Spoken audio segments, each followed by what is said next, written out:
This story happened in the year 1991. It is a very tragic but true story. My wife Alex and I were invited to my best friends, Tim and Jessica's private mountain house for the night, and to have a sort of small house party. And they had recently gotten engaged and invited us to celebrate with them. They also asked my brother Daniel and his girlfriend Madison to join us as well. My brother drove us all to Tim and Jessica's house. It was a wonderful private house in the woods and mountains. This took place during the summer, so the weather was really nice as well. We drove up the long driveway part and headed inside to greet our friends. We got to the house around 7 p.m. Jessica had been preparing a meal for all of us. We ate dinner, chatted, and reminisced about old times, and then played some fun couples games while we shared some wine and snacks. I honestly don't remember what the time was. I'm guessing around 10 p.m. or something. But we heard a knock on the front door. We all looked at each other with great confusion. I asked Tim if he was expecting anyone else, and he said no. Jessica opened the door and I stood next to her. And it was a woman. She must have been in her early 20s. She looked pale and had dark bags under her eyes. She said that she and her husband had broken down and they needed help. She then pointed behind herself and down the driveway. There is a pickup truck with the hood of the bonnet open and some guy waving at us. Myself and Daniel didn't know the first thing about cars, but Tim did. And so Tim offered to go down with some of his tools and to take a look. Meanwhile, the girl waited inside. She took a seat and the first thing she said was, "Do you have any food?" We all didn't say anything for a second, probably because of how weird and awkward the situation was. Jessica, being kind, said there was some leftover chicken that she could have. Jessica made her up a plate and handed it to the girl. She started to eat it so quickly, like she was starving or something. Each of us tried to make small talk with her, but she gave some vague answers though, and it didn't seem like she was interested in talking. I asked what she was doing out here and how they broke down, as I found it really odd that they got stranded right at the bottom of the driveway. She then said that me and my brother were on our way to go camping. I said, "Brother, I thought you said you're with your husband." She carried on, slowly eating before mumbling, and said something like, "Oh yeah, I met my husband." I thought, something just isn't right with all of this. And so, I went to take a look through the window down the driveway, and I couldn't see Tim or her supposedly husband. I said to my brother Daniel that we should go down and check if everything is alright, and he agreed with me. Daniel and I headed down the long driveway, while sharing each other's suspicions about that girl. When we got down to the car, Tim nor that guy was anywhere in sight. But what we did see was the toolbox that Tim had brought with him. It was on the floor with tools scattered everywhere. Daniel and I called out a few times, Tim, are you out here?" Both of us scanned the nearby woods and we couldn't see a thing. It had gradually been getting darker, and we couldn't see anything without flashlights, so going further into the woods was pointless. And so Daniel said that we should go back and call the police. About halfway up the driveway, we heard a scream coming from the house. It was one of the girls. Daniel and I ran up to the house as fast as we could, burst through the door and couldn't see where the girls were. We each called for our other halves' names. We heard another scream coming from upstairs. We ran upstairs and saw that girl kicking and screaming at the bathroom door while holding a kitchen knife. Daniel and I tackled her to the ground and disarmed her of the knife. Daniel held the girl down while I went to check on the girls. Jessica had been slashed with a knife on her arm. It wasn't serious, but she was in some pain. Alex and Madison were untouched. I said that Tim is missing and we don't know where he is. Alex went to call the police but said that she couldn't get through. She said that there was no dial tone. As we couldn't get through the police, I said let's just tie this girl up and wait until we figure out what to do. I asked Jessica where the flashlights were. Daniel and I grabbed the flashlights and said, we needed to look for Tim as we think he was in trouble. I said to the girls, keep trying to get through to the police. We'll be back in 20 minutes and then we would drive to the nearest police station or anywhere with a phone in Daniel's car. Daniel and I went outside and we searched nearby for Tim. We walked around in the woods calling Tim's name. After some time of searching, we came across a telephone pole that had been chopped down. Someone must have done this on purpose, and that was the reason why we couldn't get through to the police. The line had been disconnected. We need to get back to the girls right now, I said to Daniel. We started running back towards the house, and then we heard something on the other side of the woods. It was what sounded like 2 gunshots. Daniel and I carried on running.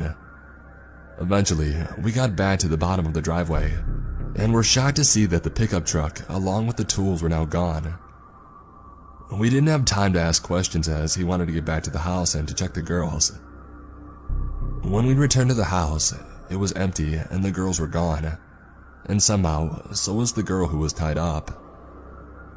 We searched the entire house, the backyard, and again the nearby woods, and found no one or nothing at all. Me and Daniel got in our car and drove as fast as we could to the nearest police station, and we told the police everything that had happened. We waited at the police station for them to return. They came up with nothing, just like us. I'm gonna skip all the searching and mourning because this story is depressing enough. This story has haunted me my whole life. I don't know what happened that night, who those people were, where my wife or the others had gone missing to. My brother and I remain close and still do to this day.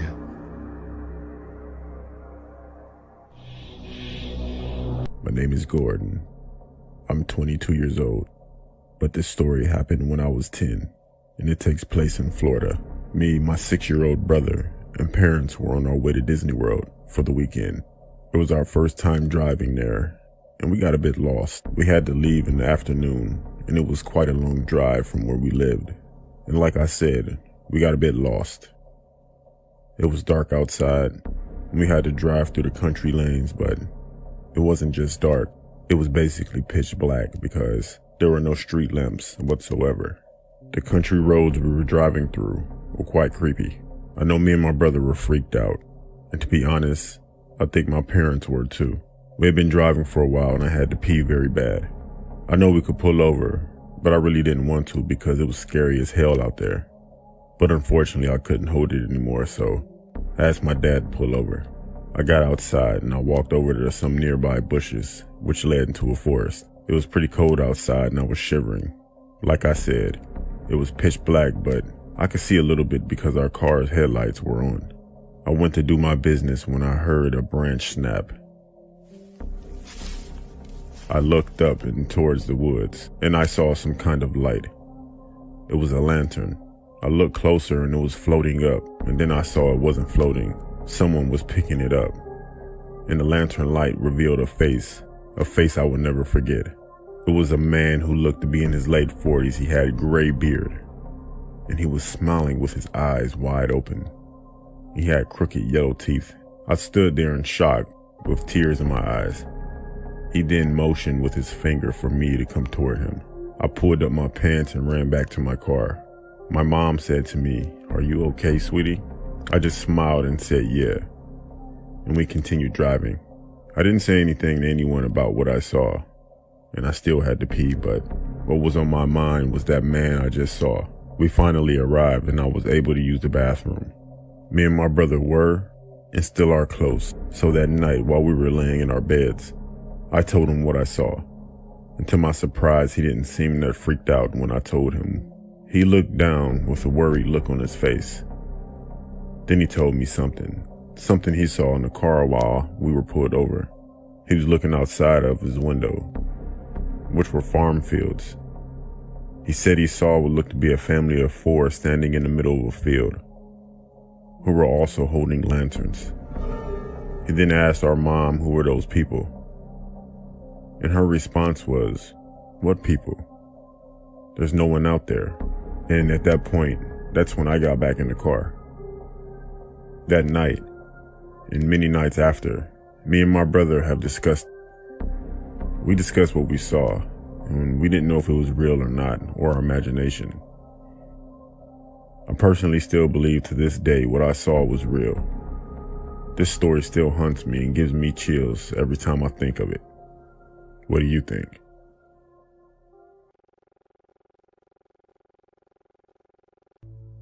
When I was in high school, about 10 years ago, I was home alone while my mom went to pick up my brother. And before my mom left, she told me to bring the dogs in.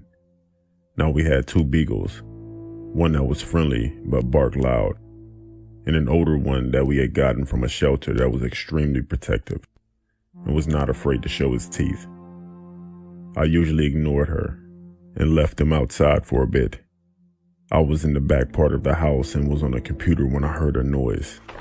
I walked to our front room and saw a young guy near the front door looking inside my house. I stood slightly out of sight and saw him walk back and forth between our window and then back to the door. And then he tried opening the door. Then he literally threw himself against the door.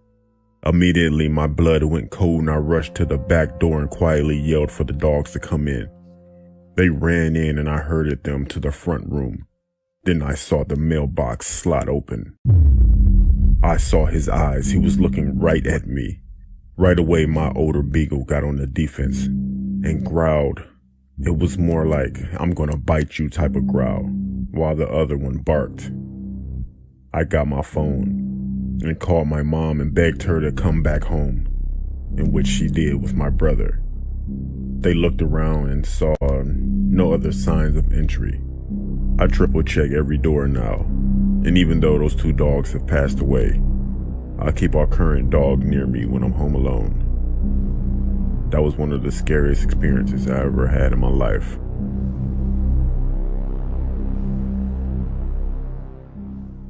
I'm a 21-year-old woman, and when I was 5 years old, I could remember a situation happening. Then when I was a little older, I figured out that it could have gone very bad. My street was full of kids and our parents all knew each other. Every weekend, someone would have a sleepover. One Friday night, we all begged our parents to stay the night at Lisa's house. She was 6 years old at the time and lived 2 houses down from me. We were all outside, and once our parents said yes, we all went to our houses, bathed, grabbed blankets, and went to Lisa's house. After our parents dropped us off, Lisa's mother made everyone popcorn while we watched movies in Lisa's bedroom. We played and watched TV for hours. Then we all fell asleep. In the middle of the night, I woke up to Lisa's bedroom door opening while all of us girls were sleeping on the floor on top of blankets. When I turned toward the light that was outside of the open door, I saw Lisa's dad in the doorway looking at us. In my 5-year-old mind, I thought he was just checking on us, so I went back to sleep. After being asleep for a bit, I wake up again, and it's her door opening. It's her dad again. He's standing in the doorway looking at us with the camera. I thought it was weird, because he had his shirt off also. I didn't let him know that I was awoke. When he walked away from the door, I waited a few minutes and ran home. I knocked on my big sister's window, which was downstairs, and she let me in. I told my parents, and they never let me back over there again. A few years later, Lisa's father was arrested for trying to kidnap a little girl who was outside riding her bike near her house. Every time I think of that night at Lisa's house and what he was caught for, I cringe because who knows what he was thinking and what he wanted to do. I'm glad he got caught and no other kids got hurt. This was a really weird but scary experience for me. I worked at a morgue a few years back. I'd also like to mention that this was the last time I smoked weed. Just throwing that in there. Anyway, on my way to work, one day I smoked a blunt. I bought the weed from some random guy, not my usual person. Anyways, this was actually my first day out of training, and they trusted me to be by myself. It was around 2 p.m. when I got to work, and everything started off normal. I hated the smell of that place though. We had a good amount of bodies stacked up there, and I was working on one. I turned around for a few seconds while looking for a tool. Then I heard a moan from behind me. I paused for a second and remembered that some bodies still have air in them, and the air continues to come out, and the bodies will still make noises and sometimes move. I gathered myself, turned around, and now the man on the table, his eyes were wide open, as if he were looking at me. I paused once again and told myself that this is normal. At this point, it's starting to get dark outside, and it starts raining by coincidence. I know this sounds like a cliche horror story, but it really did happen. My anxiety was an all-time high, so I took a break. I had the munchies, so I decided to snack on a bag of chips. Then I heard something in the hallway. I couldn't tell what it was. At this time, I had the sweats, but I wasn't hot, but I was also really hungry. I got up to see what that was in the hallway. Then I heard something. It stopped me in my tracks before I reached the door. I stopped and I thought, I'm here by myself. I got the courage to walk into the hallway. When I turned the corner, I saw one of the bodies standing at the end of the hallway. I froze and I just stood there. This felt like a scary movie, but at this point I would be yelling for the person to run, but I couldn't move. I thought to myself, am I tripping right now? The body started walking toward me and I backed up. I rubbed my eyes for a few seconds, then I looked back down the hallway and the guy was gone. Again, I stood there for a few more seconds. Out of nowhere, every door in the building opened with force, and at the same time, that laugh again. I ran out of there so fast and called my boss. He laughed at me and came in while I sat in my car. He checked the building and everything seemed normal. I quit right there on the spot. I don't know. Maybe I was blazed, but the fear I felt was real. I know I haven't smoked since then, or ever worked with dead bodies.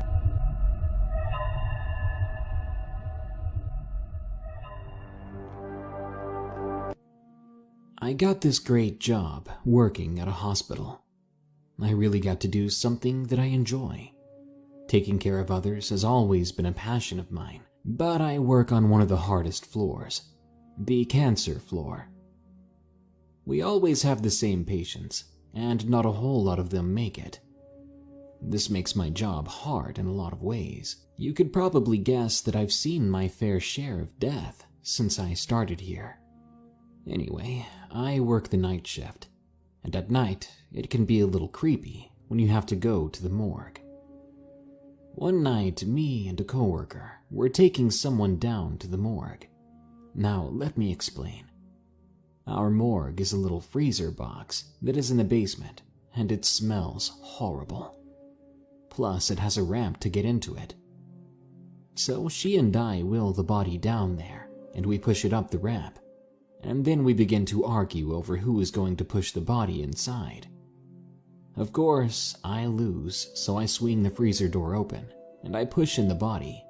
Then I slam the door shut. We start to fill out our paperwork when we both look up at each other. She says to me, "Did you hear that?" I said, "I think so." We both turn and look at the door.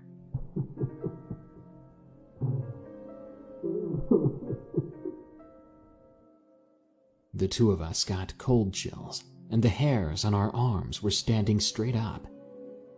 It sounded like someone was crying. We froze, turned, and looked at each other, then ran out. Halfway down the hall, she asked if I really heard what she did, and I told her yes. I really didn't know what to think, so I was telling one of my friends who was a nurse on our floor the story.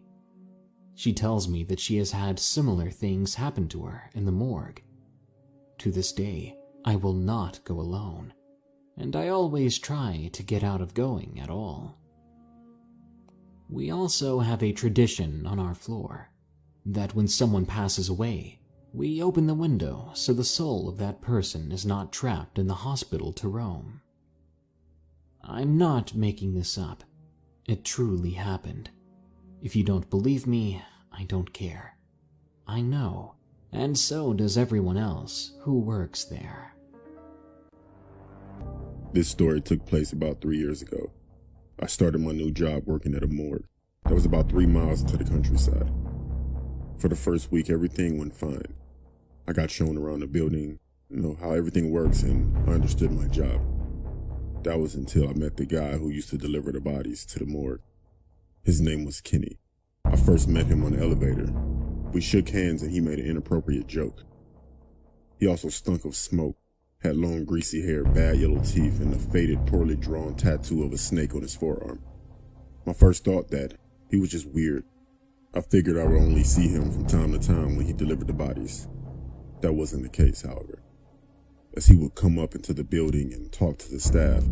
Apparently he had worked there for years and knew everybody. I asked a few staff members about him, and they kind of just shrugged him off as being eccentric. It was like I was the only one who saw through that. He would joke around with most people, but when it came to me, it was like he was a different person. The first time we met, he would make inappropriate jokes towards me. He would joke about the dead bodies that got delivered and make crude comments about the way the people died, and actually found it funny. One night, however, I was working on a body when I decided to take a little break. When I returned, I found the body was off the table and propped up against the wall. I almost had a heart attack. And then Kenny jumped out from the corner, screaming and grabbing my shoulder, shaking me violently. Then he stopped and laughed, telling me how good he got me, and my reaction was hilarious. This was the last straw, and I had enough and reported this to my superiors. My complaint was backed up by the footage from the CCTV cameras. The next evening, as I arrived into work, I saw Kenny walking down the corridor, and he didn't have his weird grin on his face. His look was much more disturbing. He looked furious, like he was a different person. He passed by me while giving me the worst stare I've ever seen. I was told later that he had been fired. I was a little bit surprised. I didn't know what they would do. I didn't know they were firing him exactly, but I was kind of relieved. That night, I finished work around 3 a.m. and got into my car to drive home. As soon as I pulled out, another car started up from across the parking lot and started to instantly tailgate me. Like I said, the building was located in the country, so there were no other cars on the road. At first, I didn't know who this was. I pulled over to see if the car would keep going, but as soon as I pulled over, the car slammed on its brakes. That was when Kenny came running out of his car and over to mine, yanking on the door handle as hard as he could, while banging on the window, screaming for me to get out of the car. I thought he was going to rip the door off and kill me. I quickly started my car back up and drove off as fast as I could. I saw Kenny get into his car. For some reason, he didn't chase me. I'm not sure if his car wouldn't start or he just decided not to pursue me. Either way, I was relieved. I later informed my superior of what happened. I didn't find out what happened, whether the police were involved or what, but I never saw Kenny again after that. Thinking what might have happened if somehow Kenny did manage to open my door keeps me awake at night.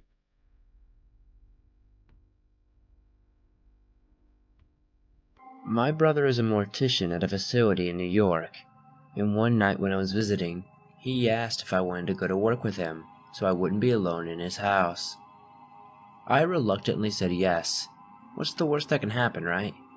Boy, was I wrong. To start off with, this place was creepy as hell. Dark and smelled funny. He said it was normal, and it was probably the smell of the formaldehyde, so I just ignored it. After a little time of chit-chatting and catching up, he told me that he needed to get to work, but that I could stay in the little adjoined office and watch some TV. And so, that's exactly what I did for a little bit. The entrance to the morgue had swinging doors, and you could hear when someone was coming in or out of them. He came to check on me a few times, so I heard them. After a few hours of being by myself, I started to doze off, when the sudden sound of the doors woke me up. Expecting for my brother to walk in and greet me, there was nothing. Again, I started to fall asleep, and yet again, the loud doors went off. You couldn't tell if someone was coming in or out, but they kept on swinging and didn't stop. Thinking my brother was playing a joke on me, I got up and went to tell him to stop, but to my surprise, there was only a little girl standing there, playing by the doors, pushing them. "Hi," I told her. She looked at me and didn't say a word. One of the things that caught my eye was a pretty blue dress with a pink ribbon that she was wearing. "Your dress is pretty, and the bow makes it stand out." Again, no reply. She looked down and started to run the opposite way, towards a lonesome hall. I thought the kid belonged to another employee, so I went back to my chair and sat down. A couple of hours later, when my brother's shift was over, he finally woke me up to go back to his place. As we were driving, I started to tell him about the doors and the little girl with the cute blue dress and big pink ribbon. He slammed the brakes. "What the hell? Why did you brake?" He told me with a chilling look on his face. "Last night I did an autopsy on a little girl that drowned. She was wearing a blue dress with a big pink ribbon." My blood ran cold, and I've never been to work with my brother ever again. Growing up, I lived in a heavily forested area. There's this now abandoned house that was in the woods behind my childhood home. The driveway connected to ours and broke off and circled around our garage and went deeper into the trees. It was a single-story house with a nice big front porch and had an outdoor overhang instead of a full garage. When I was a kid, we had an elderly neighbor who lived back there named Mr. Fisher. He was a Vietnam vet who was partially blind in one eye. He normally wore glasses or an eye patch on the rare occasions that we would see him outside. He kept to himself mostly and never really had any visitors. It was about 20 years ago, back when I was in high school. I was home alone playing on my Nintendo. I remember that it was later in the day and it was raining pretty hard. I was grounded for some reason that I can't remember, and I was bitterly sitting in my room taking out my teenage frustrations on the game, and that's when I heard screaming from behind my house. I paused my game, cracked open my window, and listened. Every few moments I would hear a faint screaming coming from Mr. Fisher's house, maybe 50 or so yards away from my own. I couldn't figure out if it was an angry scream or a terrified one, but I remember just sitting there for a few moments and listening to it, more curious than alarmed. After a few minutes I got bored and shut the window and returned to my video game. I don't know why I didn't call for help or run over and knock on Mr. Fisher's door to see if things were okay. My only explanation was that I was a bitter teenager and I didn't want to be bothered with anything that wasn't my business. Later that night, after my parents came home, I was lying in bed when I once again heard the muffled screaming coming from behind the house. This time I could tell it was labored and ragged, and I can remember being annoyed, wishing that whoever it was would just shut up already. I didn't even mention it to my parents the next morning. So about a week goes by, and I have completely forgotten about the screaming I heard that night. I was outside throwing the football with my father, when the mailman stopped his truck and asked us if we had seen Mr. Fisher. Apparently he had not been collecting his mail. My father replied that he hadn't seen his car for a few days, and I remained silent. The mailman and my father walked down the driveway and knocked on Mr. Fisher's door. The next thing I remember were the sirens. An ambulance, a fire engine, and several police cars arrived. I spent most of that afternoon up in a tree, watching Mr. Fisher's house as law enforcement and paramedics went in and out. My father had found Mr. Fisher's front door unlocked. He had been lying in a crumpled heap at the bottom of his basement stairs. It appears that he had fallen and broken both of his legs. But it wasn't the fall that killed him. It was the rats. My father eventually told me that the coroner reported the man had been eaten alive while he was screaming for help, unable to climb back upstairs. He had defensive wounds all over his hands from swatting at them, and several dead rats were scattered around, but in the end, there had been too many of them to fight off. His face had sustained the worst damage. There was almost nothing left of it when they found him. The coroners were convinced that he had been alive through the worst of it. I felt as though I had been stabbed in the stomach, and a wave of traumatizing guilt washed over me, and I broke down in tears. I still didn't tell my parents, but on the inside I was mortified. I felt like a criminal for ignoring those screams. And for weeks after that, I was convinced that the police were going to come back and arrest me for negligence or something.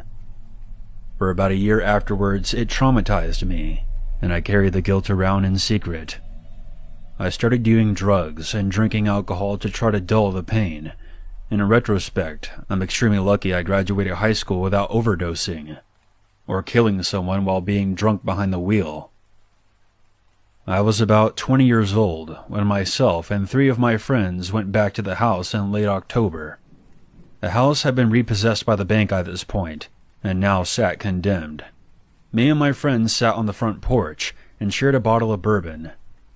My family almost considered this vacant house our second home, since it was so close to our property. My father would even do some yard work every once in a while, and make sure nothing was growing on the house. So like I said, my friends and I were drinking and smoking, and being belligerent idiots. Just talking shit and lying about girls that we had slept with. I got up and went around the back of the house to take a piss.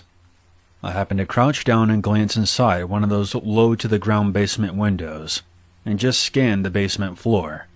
All I could really see was a cracked cement floor, and loads of cobwebs crisscrossing the window. I took care of business, and was about to walk back around front, when I paused. Glancing back towards the window, I felt a sudden sensation that I was being examined. This time, there was something in the window that hadn't been there before. Very clearly I could see the outline of an old bearded face and a single eye staring up at me, kind of at an angle, as if someone was lifting themselves up to peer out the window. I stared back, my body going numb and my mind going blank. I suppose that this is the part in horror stories where the people would say, "I felt a chill go down my spine," or "my blood ran cold." I didn't feel that way. I just went numb as I looked back at the figure in the window, the unmistakable feeling of being caught in an act washing over me, like I had been vandalizing the place or something. I believe the eye contact lasted for about 10 seconds, maybe slightly more, and I eventually just turned around and walked away. When I got to the front porch, I told my friends I was heading back to my garage. For a few short hours, I was convinced that it had been either a squatter or maybe my imagination. But that night I had the most horrific nightmare. I was trapped in a dark room with rats crawling all over me and gnawing at my face as I lay helpless. I woke up the next morning feeling sick. What bothered me the most was that whatever I had seen in the basement window, there had only been one eye visible, just like when I remember my old neighbor. It wasn't until I was about 30 years old that I had made peace with the fact that I had seen the man's spirit. He had been staring back at me in distress and confusion, wondering why I hadn't helped him.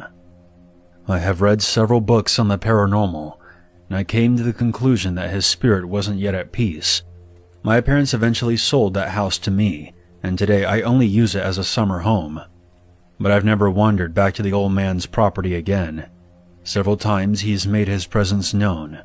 A few years ago I was jump-starting my car outside in the driveway, when suddenly 4 rats shot out from under the axle, between my legs, and scurried away towards Mr. Fisher's old home. Last year there was a soft knock on my window as I sat in my living room. And only a few months ago I was awoken from a deep sleep because I thought I could hear screaming from outside. My biggest fear now that I'm an adult is being alone and in pain, and having no one to come and aid me as I scream for help. I guess this is my way of finally getting it off my chest. When I go back there this summer, I plan on returning to Mr. Fisher's house. I will try my best to apologize to him, and I can only hope that this will finally put his spirit at rest. This happened when I was 14 years old and staying at a friend's house. It was a cold, misty, moonless October Friday night. Halloween was upon us, and all the usual pranks that come along with it. In the weeks up to that night, the usual pranks of knocking on doors and running, friends knocking on windows to scare you, and stuff like that. But this night was different. This night is what nightmares are made of. Recently, my friend's sister, for this story we'll call Jamie, was being harassed and stalked by some guy who she didn't know. We just came back from a haunted house. Then we turned on the TV and started to watch The Exorcist in the living room. It had to be around 11 or midnight, and the dog started to bark at the back door. So I went to see what she was barking at, and I heard the fence rattle. I didn't think anything of it as it could have been the wind or an animal. So I went back in the living room and continued to watch TV with my friend. Then all of a sudden, Jamie screamed from her room. We ran to see what was going on. Jamie said someone was knocking on her window and saw someone run to the back of the house. Just then, we heard someone trying to pry open the sliding back door. And when I ran in there, I saw someone standing there with a ski mask and hoodie on. His eyes were void of feeling, void of any sense of morality. I made sure the extra lock was set, and he seen me do this and started to bang on the glass. Then all of a sudden, he took off running. I asked my friend if the front door was locked, and a look of terror came over his face. He ran to lock the front door, then all of a sudden it swung slightly open. Luckily, he got there in time to stop it from opening completely. The intruder got his arm inside the door. He kept pushing it open ever so slightly, but my friend yelled for me to help as Jamie was frozen and frightened, screaming. I ran as fast as I could and slammed my shoulder into the door, smashing the intruder's arm in between the door and the door jamb. He jerked his arm out enough that we could close the door and lock it. The stalker was screaming and banging on the door, yelling over and over, "Jamie, I'm gonna get you. If not tonight, it'll be another time. And I'm going to kill those kids for what they've done." I grabbed a baseball bat and my friend grabbed a shotgun out of the closet. We thought he was going to try and get back in. We called the police and waited what seems like hours before we went out to see if anyone was around. But all we found was handprints on windows and footprints in the mud leading to the backyard. The stalker's identity was never found out. And after that incident, Jamie was never bothered again. But after the incident, Jamie was never the same. She was quiet, distant, and it was hard for her to trust people. It took a long time for her to be herself again. It makes you think you never know who is watching you, who is following you in person or on social media. You don't know what their intent is, or if they have nefarious intentions. The world has become an information nightmare, and for that you never know who is spying, peeping, and lying, waiting to ambush you. You always have to be aware of your surroundings and ensure you are able to keep yourself safe.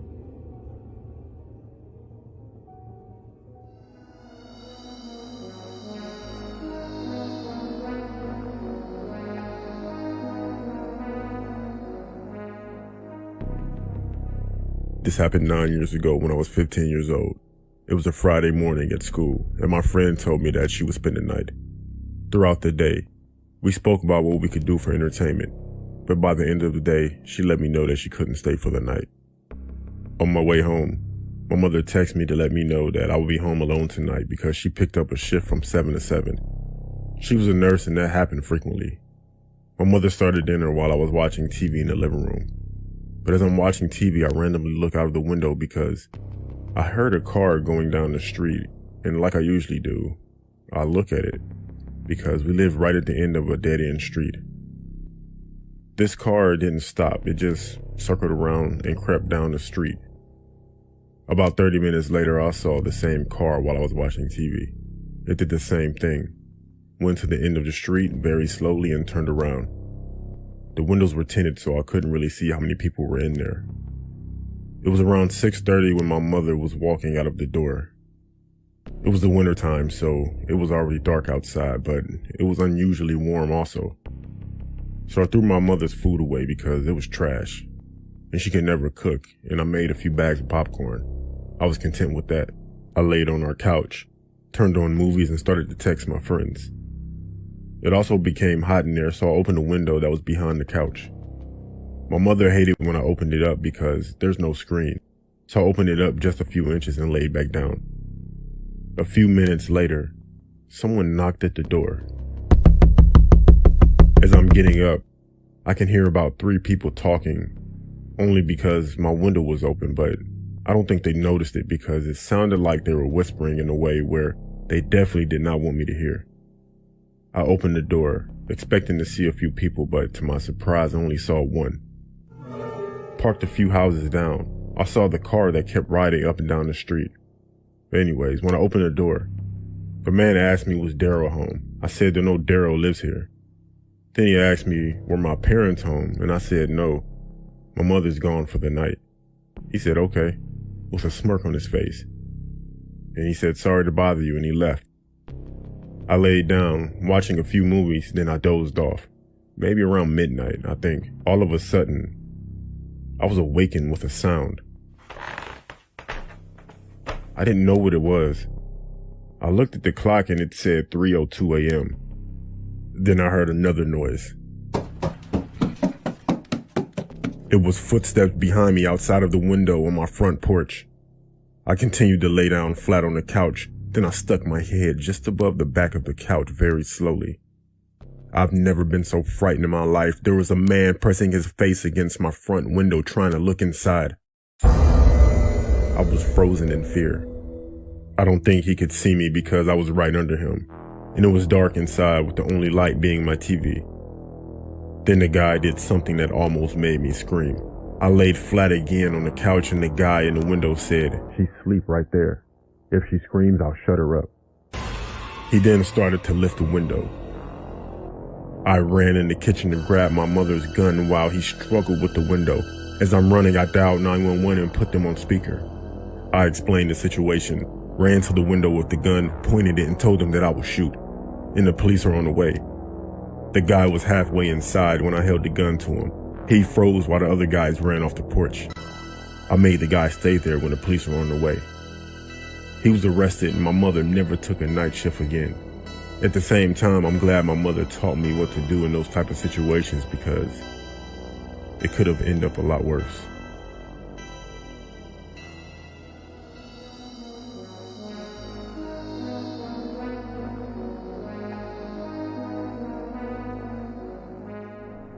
This story happened August 14th, 2003, when I was 14 years old. I lived on a street that had a lot of boys on it. All of us were the same age and would frequently spend the night over each other's houses and simply just hang out. There were literally around 10 boys the same grade. It was a Thursday afternoon when 5 of my friends came over to hang out. We were all inside my room when all of a sudden the power went out. I yelled outside my window to tell my father because he was cutting our grass. I went to check the fuses, but the power never turned back on. All of my friends went home, and shortly after that, they all started calling me, telling me that their power was also out. So we all met outside and played football in the street. At this point, it was all 10 of us plus other kids. Once it started to become darker outside, we started to notice that it was a blackout, but we didn't know the severity of it. It was very hard to see, so we all grabbed flashlights and played hide and seek. We ran everywhere on our block. My parents rode down our street while we were playing, along with other parents. After a while, we saw some old guy walking down the street that we didn't know, but we didn't pay any attention to him. As it grew later, we all decided to go home. A few guys came to my house, but no one's parents were home. At least that's what I noticed. I don't think anyone else noticed it though. My friend across the street stayed home, so we all called him. He was telling me that he wished that his mother would stay out of his room. I asked him why did he say that. He said because when he went to his room, his underwear was dumped all on his bed everywhere. I said that's weird. Then he said, I keep hearing her upstairs walking around the room. I told him that's impossible. Then me and a few of my friends got up and looked out of my window across the street at his room. I asked him, does he still hear the footsteps? And he said, yeah. Then we all saw someone walk across his window. It was that random guy we saw earlier. I told him that is not his mom and to get out of the house. Then we called our other friends. ran across the street and ran into the house. We beat the crap out of that guy and called the police. We come to find out that this guy had been arrested in the past for similar acts. Luckily, we saw him when we did, because who knows what would have happened.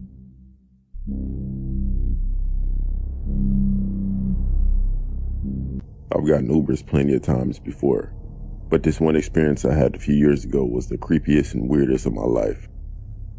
It was a Saturday night, and I had been out bar hopping with my friends. It was around 1:30 a.m. when my friends and I decided to call it a night. I said goodbye to my friends as they walked to the bus stop. I live in the opposite direction, so I started walking to a spot where my brother was going to pick me up. But as I pulled my phone out, I received a text message from my brother telling me that he can't pick me up as he had been called into work. He works nights.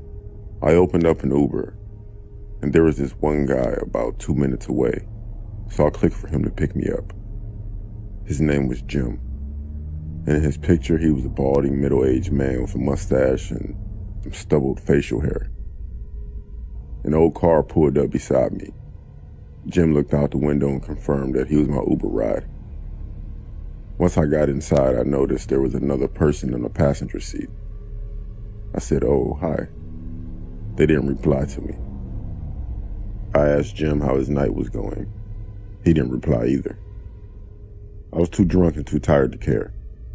Destination to my house was already on the app before I made the call for the Uber, so Jim started driving. I was scrolling through my phone and texting friends, and I started to hear Jim whisper and mumble to himself. I couldn't understand what he was saying, and if he was talking to me or the person next to him, but I ignored it. As we were driving, he started to become more on edge, and the things he was whispering to himself was becoming more coherent. One thing I heard Jim say in a loud whisper was, "You do it.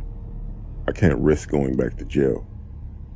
Even though I was drunk, that was enough for me to stop playing around on my phone and focus on my surroundings and keep a closer eye on Jim and the person next to him.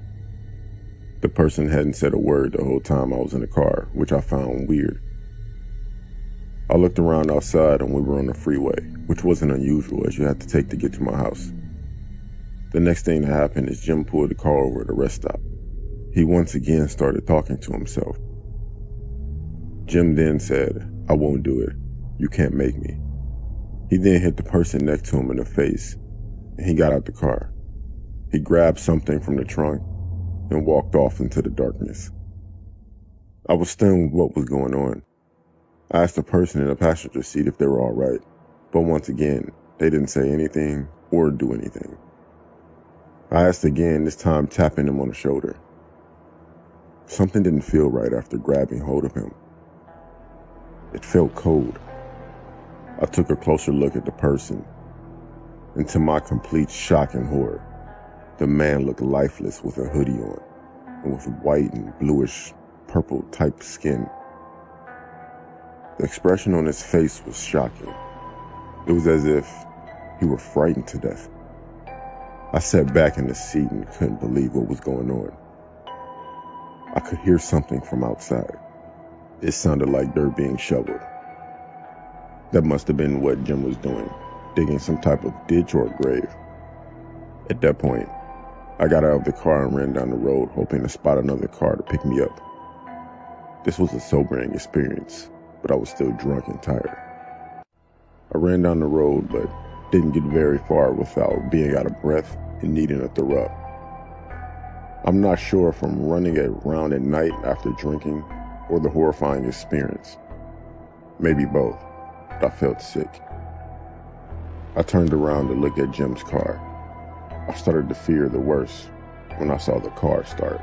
I thought he was about to chase me down, but he didn't. He just started the car and then sped off into the night, never to be seen again. I felt so relieved, but I still kept fearing he would come back. I carried on walking down the road until passing the car, and they gave me a lift home. This incident scarred me for life, and I never got an Uber again. My name is Kyle, and I'm an Uber driver and have been for around 3.5 years. Most of the time I work from early evening to late at night. I've had my fair share of rude, weird, and awkward customers, but I never thought I would have my life threatened. I think it was a Thursday night about 10:30 p.m. I get an alert from a guy named Caleb, needing a ride to a house that was located in the countryside. I pull up to a guy wearing dark blue jeans, a black hoodie, old white sneakers, and a baseball cap. I roll my window down and ask if he's Caleb. He nodded yes and got in the back of my car. I looked at him in the rearview mirror. He was just looking out the window with his cap down and had both of his hands in his pockets of his hoodie. That was enough for me to know that he was interested in conversation, and the destination was already set up as I picked him up, so there was no need to make small talk either. As we were nearing the house, he sat forward and started looking out of the window, like he was looking for something or someone in particular. He was looking around the quiet, dark forest area, as was I. I then heard something thud on the floor of my car. Caleb then picked it up, whatever it was, and put it back in his pocket. But I took a look in the rearview mirror and saw that it was a gun. The butt of a handgun was sticking out of his pocket. I looked at Caleb to see if he'd noticed me looking at him, but he was still looking out of the window. My heart started racing and I began to panic. I was thinking like I was about to get killed and needed to think quickly on how I'm going to get out of this situation. We pulled up to an abandoned cottage that had been vandalized and forgotten about for years. And outside were 3 hooded men standing around a barrel with a fire inside. Before I had a chance to do anything, Caleb leaned forward, pointed the gun in the back of my neck, and grabbed the keys from my car, turning off the engine. At that point, the 3 men turned toward the car and started slowly approaching. I thought I was about to get robbed, beaten, or even worse, killed. Caleb then said, "Don't move," as he got out of the car. He approached the 3 men and started talking. One of the men then handed him something. I don't know what it was. I couldn't make it out. But shortly after that, talking turned into arguing. And it wasn't long before Caleb shot one of the men dead, before the other 2 ran off into the dark woods. Caleb then turned to me, pointed a handgun, and fired, causing the window to shatter. Thankfully, I wasn't hit. Another gunshot went off, coming from the woods. Caleb turned toward the sound of the gunshot and let off 2 more rounds before running off into the woods himself. I grabbed my phone and ran out of the car into the opposite direction. When I thought I was far enough away, I called the police. As I was running, I could still hear gunshots in the distance. I told the police to go to the address. I still had it on my phone, so I knew exactly where to send them. 2 police cars drove by, and one of them stopping for me as I was waving them down. I told them I was the one who called.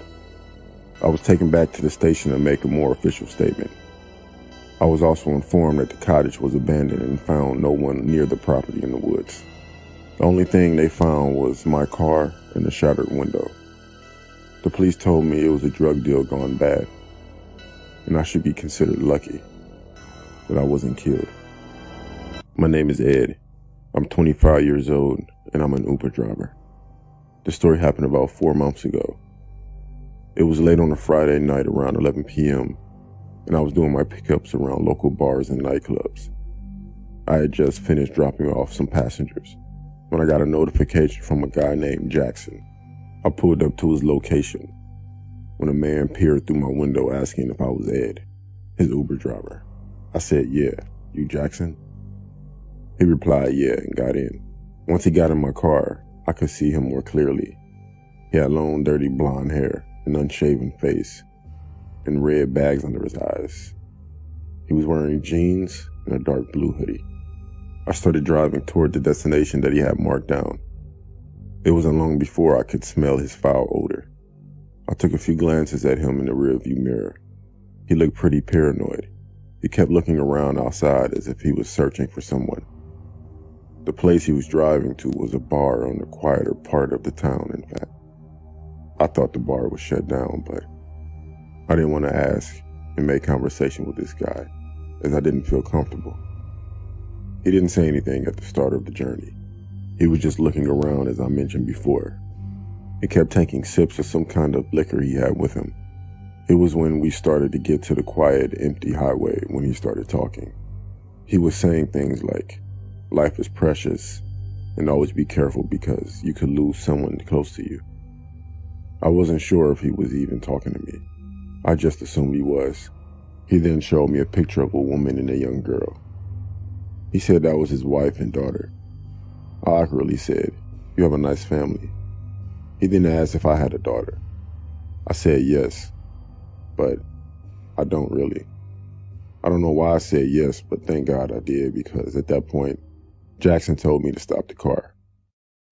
As I was stopping the car, he wrapped his arm around my throat and pointed something in the back of my head. It was a gun. He told me to go home to my daughter and be thankful. As he said this, he passed me the photo of his wife and daughter. He then got out of the car and fled into the darkness of the night. I then drove to the police station and reported what had happened. What they told me made the incident 10 times scarier than what it already was. After showing them the photo, the man had handed to me. The police told me that the man had killed a woman and her daughter hours earlier, and the police were out looking for him. Thinking about this story horrifies me. I think about a lot of things. That I had a sadistic maniac in my car. Now he murdered that woman and child. I also think about how I told him I had a daughter. I honestly think if I hadn't, he would have killed me. He wouldn't be here to tell this story. As far as I know, the police still haven't found Jackson, and he's still out there somewhere.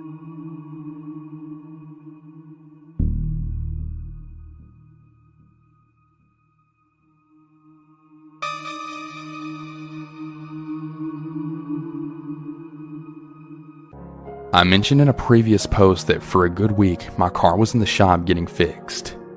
This resulted in me lifting just about everywhere and having to deal with a lot of weirdos. Now, I already thought that the last Lyft driver I had was already pretty bad, but this guy takes the creepy cake.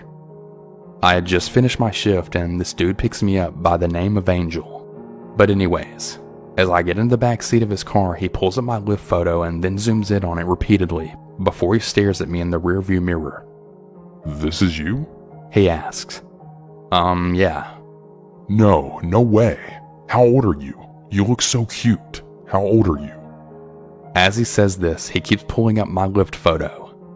I'm 22. "What? How old were you when you took this photo? You look like a child. You're so cute. Wow." In my head, I was just like, 2 years ago, get off my butt. But instead, I didn't really answer and just kind of brushed him off. He continues driving, all the while staring at me whenever he can. We get to a red light and he changes the radio station from Katy Perry to the Spanish channels.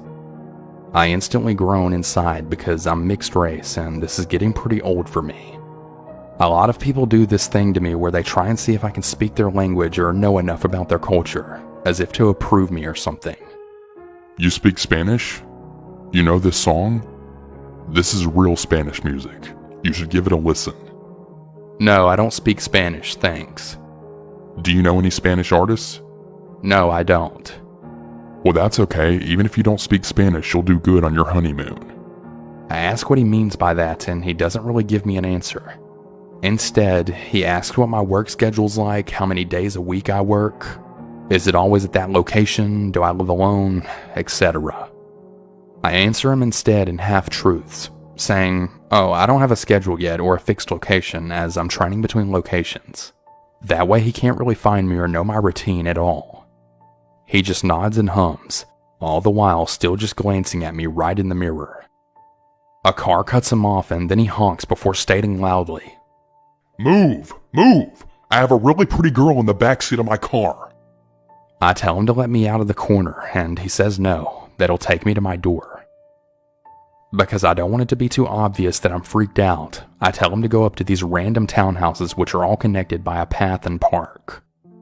He lets me out at the front of some random house and I move behind it and then wait until he drives off before I zigzag around all of these pathways. I mean hell. I almost got lost myself by walking around all these weird pathways until I finally found myself home. So yeah, Angel, let's definitely not encounter each other again.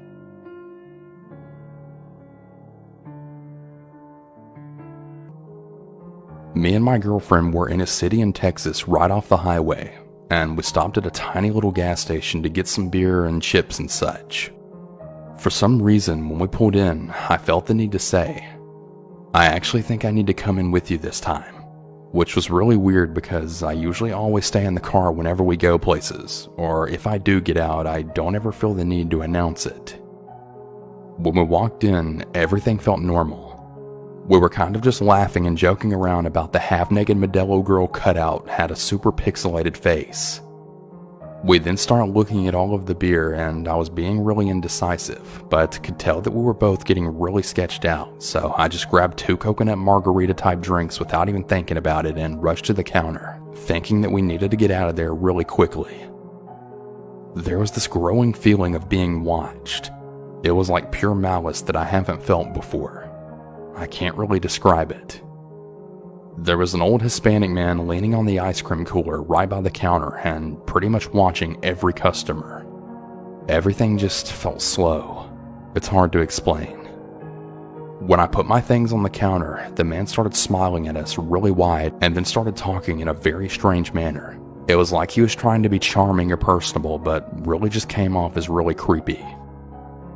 Outside the door, I could see a man in a red jacket also just staring through the doors, just watching and waiting.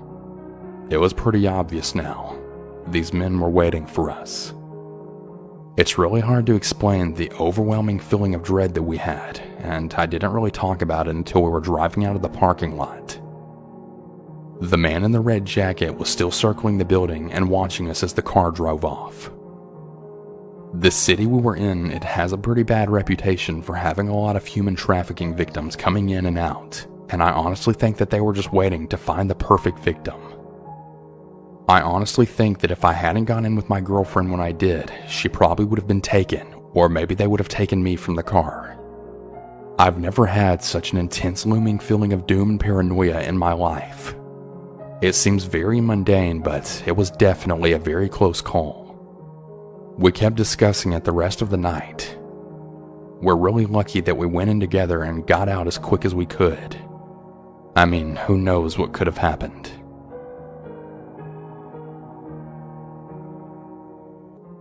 The story happened a couple of years ago after a breakup. I had a little time to myself and I just wanted to meet new people. Not necessarily to hook up, but just go on dates. Here enters JB. Seems nice enough, and we met at the nearest city. We had a pretty good date, and I say goodbye. We make some more arrangements to hang out, and eventually we end up back at his flat in an area of a city that I knew quite well, as I lived there as a student. So I felt pretty confident and comfortable that his flatmates would also be home, and that I wouldn't be completely alone with them. We're sitting downstairs watching The Office when his flatmates come home, and they're making their meals, and then he suggested finishing watching an episode upstairs before I left for the bus. Well, he has the smallest room with a single bed and no chairs. He lays down on the bed and I sit on the end of it. He encourages me to move up, and I awkwardly do just that. He says that he can't see, so to lie down. So I lie down on the bed pretty uncomfortably, but try to think logically, and we hadn't even kissed yet, so I mean, what could really happen? Right at that moment, I really wish that I had just left. Without even a cuddle or anything, the guy just grabs my arm and then tries to shove my hand down his shorts. Nope. Luckily for me, I was kind of clutching my handbag pretty close-ish, and I just flipped out of the bed into a standing position, threw my bag over me, and then ran downstairs, with him saying, "Oh my gosh, I'm so sorry. Please don't leave." He had no shoes on and he didn't know that I used to live in the city. I was so out of there and down a different street that we had come down earlier.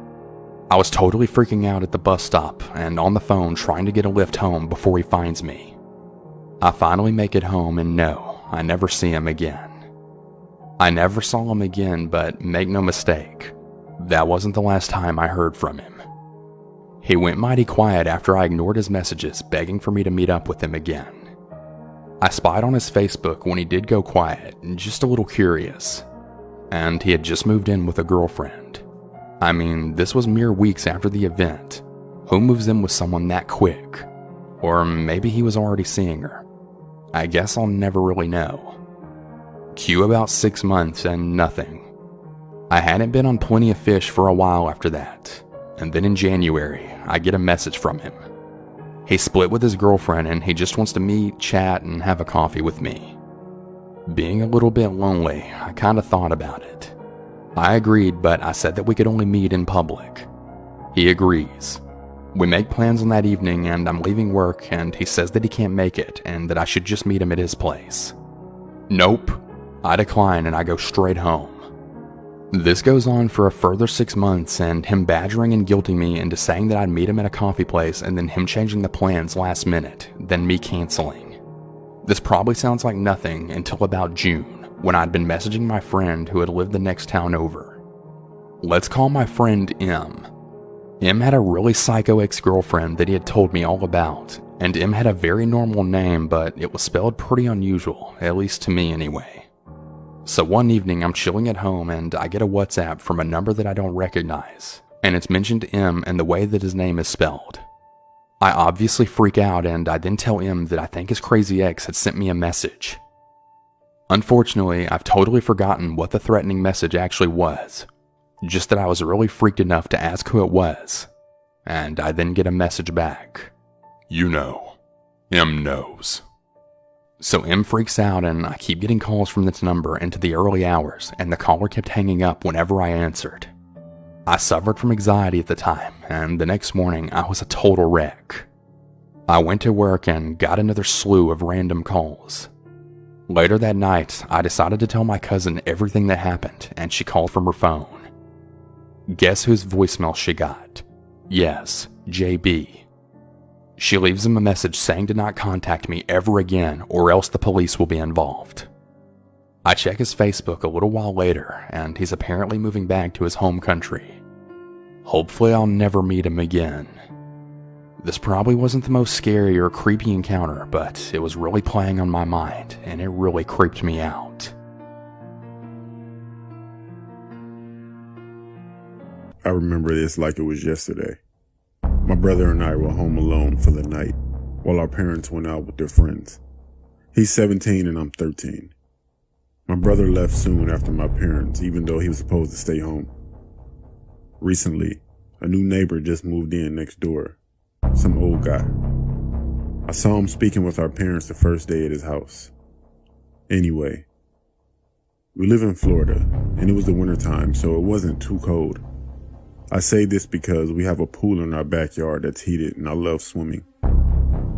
At around 10:30 p.m. I decided to go swimming.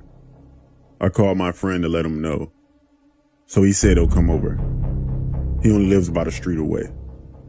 I started to swim some laps and as I come up for some air, I saw the old man from next door standing on the outside of our fence leaning against the gate with the creepiest smile on his face.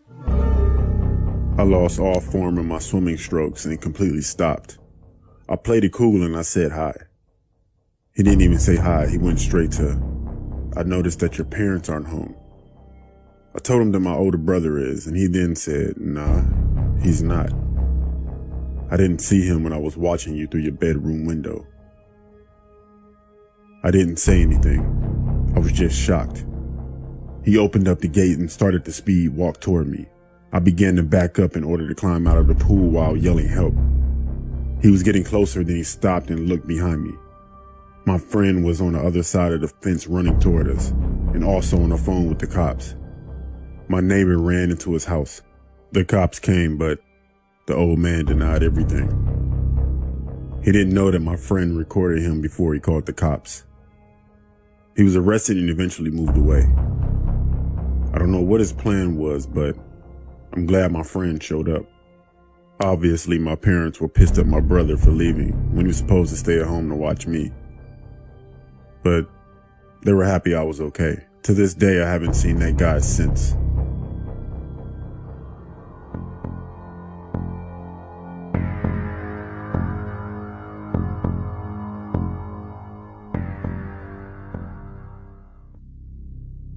While in college, I love finding snakes, so a friend of mine from the herpetology club, he showed me this road that he would cruise for snakes.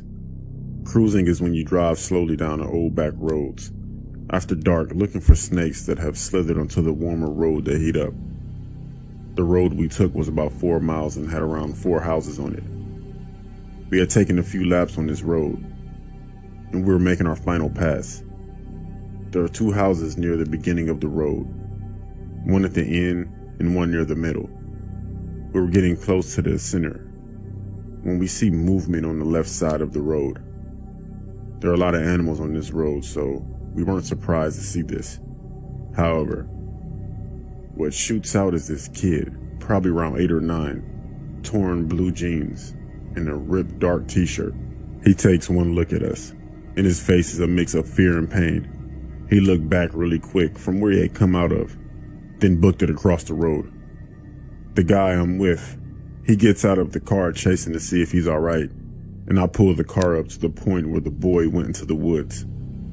I'm starting to get out of the car when my friend walks back quickly, and he just says, "Let's go now." We hop in the car and tear out of there. He says there's a graveyard about 10 yards into the woods where the boy had ran, and it was 5 gravestones with the same death date. They all had the same last name, and one was a boy who was 9. We never came back for the rest of the summer to that road. We usually would go out once or twice a week, but not anymore. The next year when my friend had graduated, I took my girlfriend out to that road.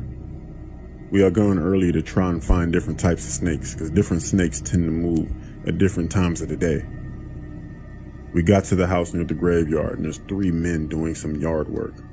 I rolled down the window and I explained what I was doing and asked them about the graveyard. Apparently their dad's brother's family had all died, and their space heater caught on fire around 20 years ago. I kept pushing and asking them about it, and they told me the firemen or whoever does it have found all the bodies in the rubble except for the youngest son, but they assumed he was too far burned.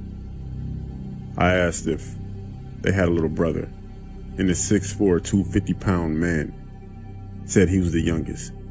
When I gave the description of the kid I saw, they all went white. They all have, individually seen the kid I was talking about, and he always runs into the gravesite. I have never been on that road again. Honestly, I have no plans on going back. I'm not too fond of the paranormal.